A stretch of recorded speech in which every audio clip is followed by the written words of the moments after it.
Little is known of Zeno of Elea. Facts about his life are shrouded in mystery, and there are no primary sources of his writing. Fragments are apparently quoted by the historian Diogenes Laertius, and Plato's dialogue Parmenides situates a discussion between the young Socrates, the aging Parmenides, and his student Zeno. Despite his life being something of a black spot, one thing is for sure. Zeno was the originator of some fascinating paradoxes, structured to deny the intelligibility of motion and plurality, and unlike Heraclitus and Parmenides, Zeno's arguments are delivered with devastating precision. According to Simplicius, Zeno says, "If there are many things, it is necessary that they be just so many as they are, and neither greater than themselves nor fewer. But if there are just as many as they are, they will be limited. If there are many things, the things that are unlimited. For there are always others between these entities, and again others between those, and thus the things that are unlimited." What is going on here is rather clear, despite the antiquated tongue in which it is written. Zeno wants to demonstrate that the common sense notion that there are many things leads to contradiction. For if there are many things, there must be a finite amount of things. There must be only as many things as there are. However, in order for there to be many things, these things must be separate, divided in some way, so as to distinguish between one thing or another. This is where the issue arises, for this distinction is intelligible upon the basis of things between the distinguished.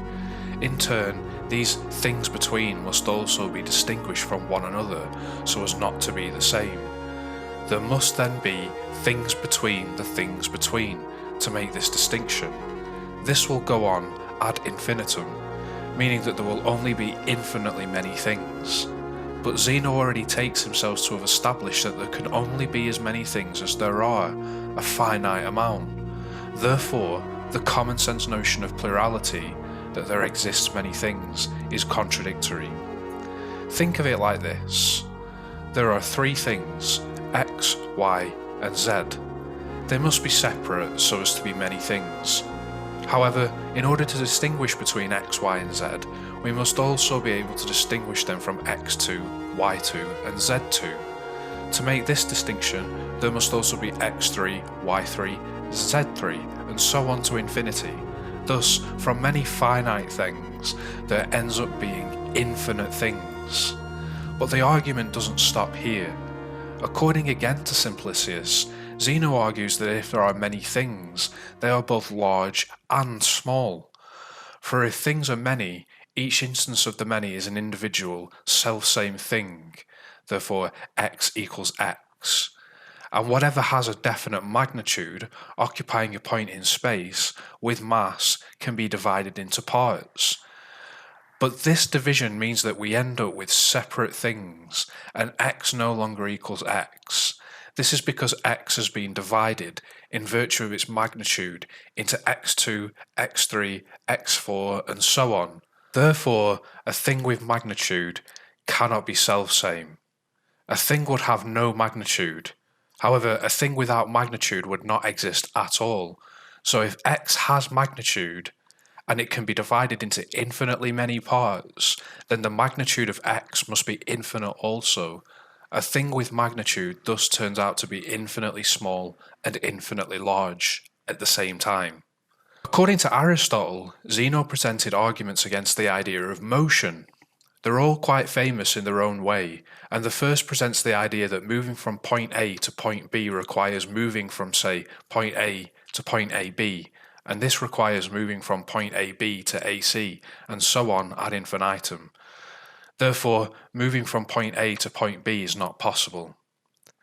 This leads to Zeno's second and most famous paradox of motion, that of Achilles and the tortoise. If there are two in a race with each other, and the tortoise is, due to its slower speed, given a head start, the idea is that Achilles will never actually overtake the tortoise. Second is one called Achilles. This is that the slowest runner never will be overtaken by the fastest, for it is necessary that the one chasing come to first where the one fleeing started from. so that it is necessary for the slower runner always to be ahead some. You see, for Zeno, in the time it takes Achilles to reach the point where the tortoise started, the tortoise would have to have moved on. And in the time it takes for Achilles to have moved to the second point, the tortoise would have moved on again, and so on ad infinitum. Therefore, Achilles will never catch up to the tortoise. Another of Zeno's famous paradoxes of motion concerns the arrow. He takes it that whenever something is against something equal to itself, that something will be at rest.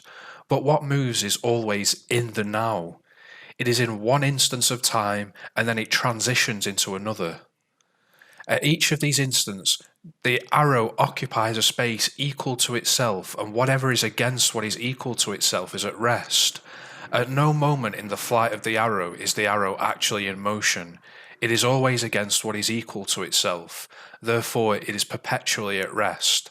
Again, motion comes out looking impossible. In showing that plurality is impossible and that motion is impossible, what exactly has Zeno hoped to achieve? Well, upon Plato's interpretation in Parmenides, Zeno is simply defending his mentor's position. Many of Parmenides' opponents claimed that his position led to absurd conclusions and contradictions. Plato has Zeno stating that he aims to show how the notions of opponents of Parmenides cling to also lead to absurd conclusions and contradictions when engaged with critically. Now, I think there's something to this idea. Perhaps painting Zeno as Parmenides' mouthpiece is harsh, but it's definitely reasonable to assume that Zeno wished to lead people to question what they take to be so obvious, notions such as there being many things, or things that move. Some thought of Zeno as no sort of philosopher at all, but something called a sophist. A sophist in ancient Greece was something of a teacher, sometimes paid, who used the methods and thought processes of philosophy to trick and bamboozle people, to impress them with rhetoric and mental gymnastics.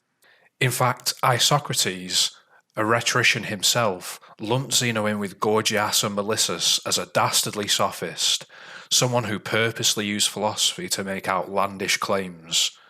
Whatever the case may be, Zeno's paradoxes are still widely talked about in popular portrayals of philosophy.